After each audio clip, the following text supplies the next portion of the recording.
By 1971, socialite Edie Beale had been living at Grey Gardens for decades. The house seriously disturbed her neighbors. When officers came by to investigate, what they found was so haunting, it's unforgettable. Born in 1917 to a wealthy Manhattan family, Edie was the only daughter of Feline Beale, a prominent New York lawyer, and Edith Bouvier Beale, a beautiful, glamorous socialite. In fact, Edith met Feline through his work at her father's successful law firm. With all this privilege, it looked like little Edie was set for an extraordinary life. But extraordinary doesn't always mean good. It wasn't just that little Edie was born into a wealthy family. Her mother's side of the family was also extremely influential in society, but it didn't take long for the dark side of the family dynamics to come out. Little Edie's maternal line was also seriously suspect. Her uncle, Black Jack Bouvier, earned his nickname by being a notorious gambling lush, and he was reportedly even too drunk to walk his daughter Jackie down the aisle when she married John F. Kennedy. So yes, there was definitely something in the water in Edie's clan. Little Edie's father was an imposing figure at the best of times. He was a distant and authoritative father, and as we'll see shortly, he definitely wasn't the best fatherly figure. As the only girl in the family, little Edie was the apple in her mother's eye. Big Edie, who loved a pageantry of any kind, would dress her up in the finest velvet and lace. She would help the little girl accompany her to socialite ladies' lunches in East Hampton. She was, in other words, something like Big Edie's little doll. As she got older, this identity grew to disturbing proportions. Now, when Edie was old enough to attend school, nothing would do but the best. Accordingly, her parents sent her to the all-girls elite private institution of Spence in Manhattan. The eye-watering tuition fees were mere drops in the bucket for the bills, and Edie looked set to take on the debutante world. And then it all started to go wrong. Before Edie could graduate, her mother made a fateful decision. She pulled Edie out of Spence in her 11th and 12th years. The reason was disturbing.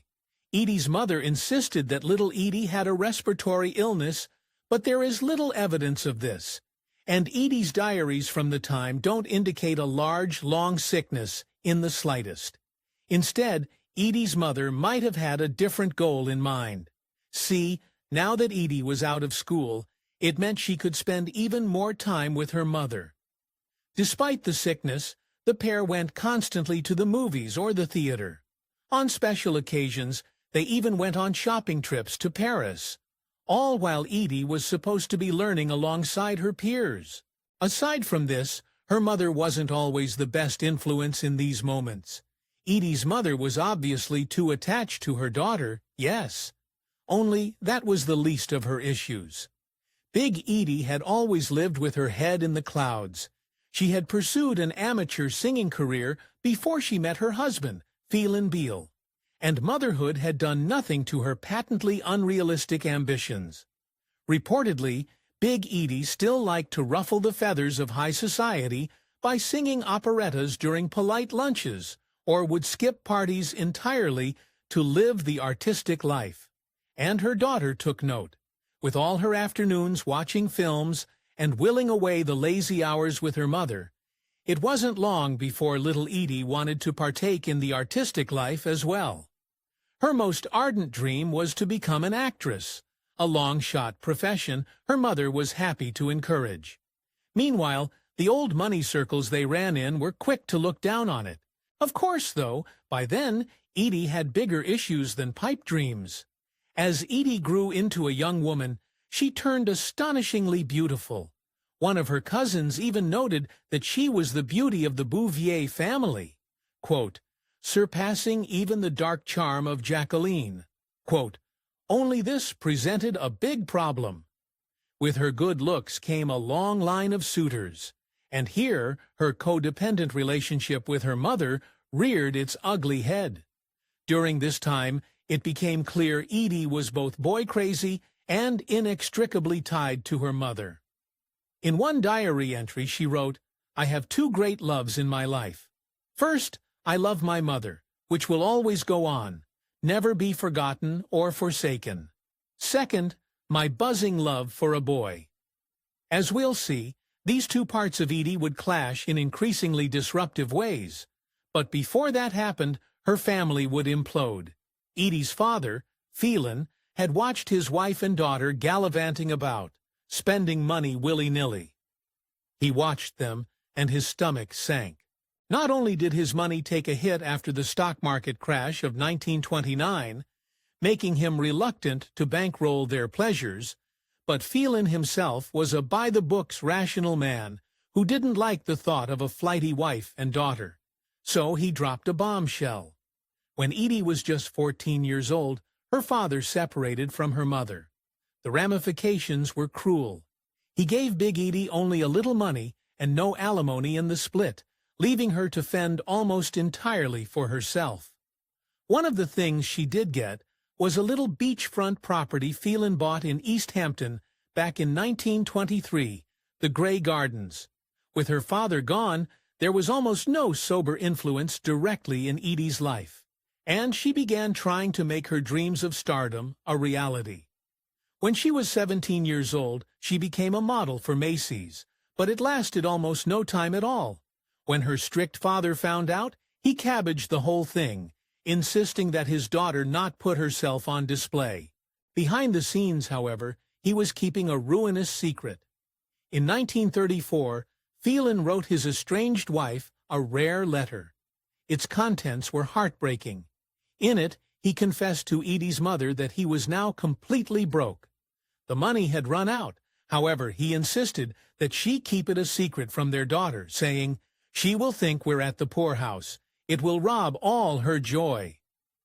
In 1936, money or not, Edie had her coming-out ball at long last. True to form for her chic family, she debuted to society on New Year's Day at the lavish Pierre Hotel, wearing a white dress decorated with silver and talking it off with a wreath for her hair. It was such an event that the New York Times reported on the proceedings. Edie was finally out. She wasted no time reveling in her freedom. The next years of Edie's life were her heyday.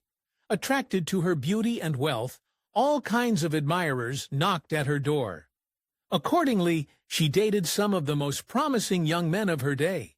Among them, her intrigues were a dalliance with notorious Hollywood Lothario, Howard Hughes, and even a probable proposal from the gas tycoon J. Paul Getty.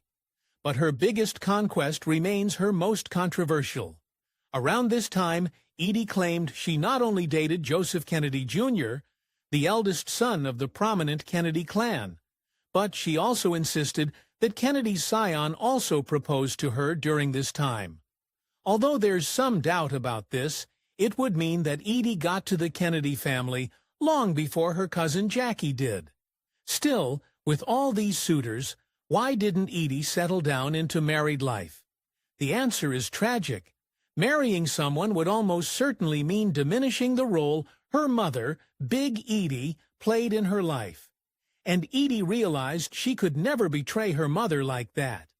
It led to one disturbing moment when she decided she was through with suitors forever. She tore all her boyfriends' faces out of any photographs she had with them. But if you think Edie had family problems now, just wait. By 1946, the last vestiges of Edie's happy family fell away. That year, her father finally had enough and got an official divorce from Big Edie. Only he announced it to his wife and daughter in the most heartless way imaginable.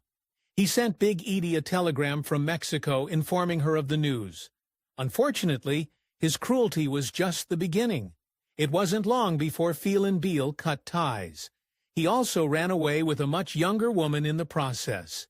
And this despite caring so much about his family's reputation. All hope of a reunion was now utterly lost. In some ways, this was also the final straw for little Edie. Soon, she struck out. Just after her father's divorce announcement, little Edie seemed to wake up from her dream world, look around and realize a life under her mother's wing was going to make her desperately unhappy. Her solution was scandalous. She tried several times to run away from home. The first time making it all the way to Plum Beach, it was here she learned just how caged she was. Edie's father, Phelan, may have been out of the picture in a total philanderer, but he did still care about how his daughter looked to the world. The first time Edie ran away, her father somehow tracked her down and plunked her right back into her mother's lap. Her other attempts were equally unsuccessful. Exhausted from her efforts, she came up with a new plan. Since running away illicitly in the middle of the night wasn't working, Edie tried a more legitimate route. She moved out and began living in the famous Barbizon Hotel in New York. Surely her father couldn't complain about this, but Edie still found ways to get in trouble. During her time at the hotel, Edie began acting and modeling again, and even had an audition for the Theater Guild lined up. This, of course, was putting herself on display once more, and expressly against her father's wishes. So, when Phelan, none the wiser, happened to see his daughter's face in an ad for a clothing company, his response was explosive. According to Edie herself, when her father saw the advertisement, he wasted no time getting revenge. Phelan marched up Madison Avenue, saw Edie's picture, and put his fist right through the clothing shop's window. Still, no amount of fatherly disapproval could stop Edie from trying to make it. What did stop her was much more tragic. One of the few things Big Edie had left to her name was still the seaside house of Grey Gardens. This, too, she was barely hanging on to. Little Edie's grandfather, Major Bouvier, hounded the woman constantly to sell the estate, insisting they get a reality check and stop living in the clouds. But then Edie's mother made a fatal mistake. Clearly, no one could tell either Beale woman what to do, and Big Edie reacted with the same defiance her daughter once exhibited. Digging her heels in, Big Edie showed just how little she cared about what her father thought, and attended her own son's wedding, dressed in full-blown opera gear. But this act of rebellion had a disastrous fallout. It was the last straw for Major Bouvier, and he retaliated by cutting Big Edie entirely out of his will. And this would change little Edie's life forever. Up until now, it looked like little Edie, safe in Barbizon Hotel, had finally gotten away from her family's gnarled clutches.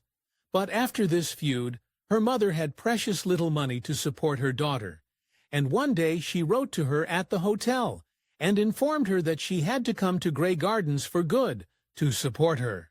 It was the end of a golden era and the beginning of a slow decline. Soon after leaving the hotel, Edie began experiencing a horrible symptom. Her hair started falling out. Most of her family believed it was stress-related. But whatever the cause, Edie soon realized she was suffering from alopecia totalis. Before she was even 40, all her body hair had fallen out. Eventually, she began wearing headscarves to cover her baldness, a fashion choice that turned iconic after her appearance in the Grey Gardens documentary. From the outside, life at Grey Gardens probably looked idyllic, especially at first.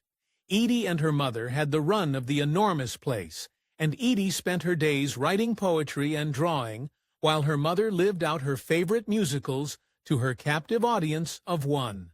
They were finally together forever, as they always should have been. Yet the entire time, their cheery demeanors were hiding a grim truth. As the years passed, little Edie and Big Edie almost got lost in time. They were not, however, lost to the tax man. Their funds continued to dwindle, and in desperation, they systematically sold off much of their personal belongings. As a family member put it, they were very brave. They sold off their Tiffany pieces item by item. When the time came for the Beale woman to re-emerge into the world, it was under a glaring spotlight. In the 1960s, another strange twist of fate showed up at Edie's doorstep.